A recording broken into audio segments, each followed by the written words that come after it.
पृथु जी महाराज ने पृथ्वी माता को गौ के रूप में दोहन करके उनके गर्भ से सारे पदार्थ निकाले और 100 यज्ञ भगवान श्री हरि नारायण के किए।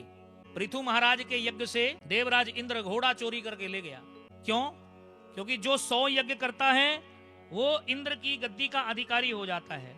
इंद्र को लगा कि ये अब हमारे स्वर्ग के राजा बन जाएंगे, इसलिए घोड़ा चुरा लिया। वो घोड़ा मिल गया, इंद्र ने फिर चोरी कर लिया। फिर पृथु जी इंद्र को मारने के लिए दौड़े, लेकिन भगवान स्वयं प्रकट हो गए और भगवान ने कहा कि मैं तुम्हारे यज्ञ से प्रसन्न हूं, मांगो क्या मांगते हो। पृथु जी महाराज कहने लगे, महाराज मांगना क्या, ये जो 2 कान है ना, इनमें 10,000 कानों की शक्ति दे दीजिए बस। भगवान बोले, भाई 2 कानों का सदुपयोग नहीं होता, 10,000 कान मांग रहे हो। कहा, महाराज आपकी कथा सुन करके, आपके चरित्र सुन करके 2 कानों से तृप्ति नहीं होती, इसलिए 10,000 कानों की शक्ति दे दो। इन कानों का सदुपयोग क्या? वेद कहता है, भद्रं कर्णे शृणुयाम। इन कानों से क्या सुनना चाहिए?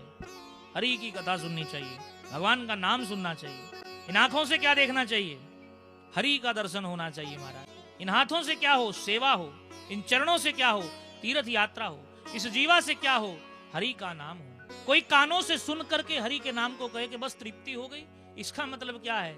इसका मतलब यह है कि उसने सुना ही नहीं है, क्योंकि भगवान की कथा से, भगवान के नाम से कभी तृप्ति नहीं हो सकती महाराज।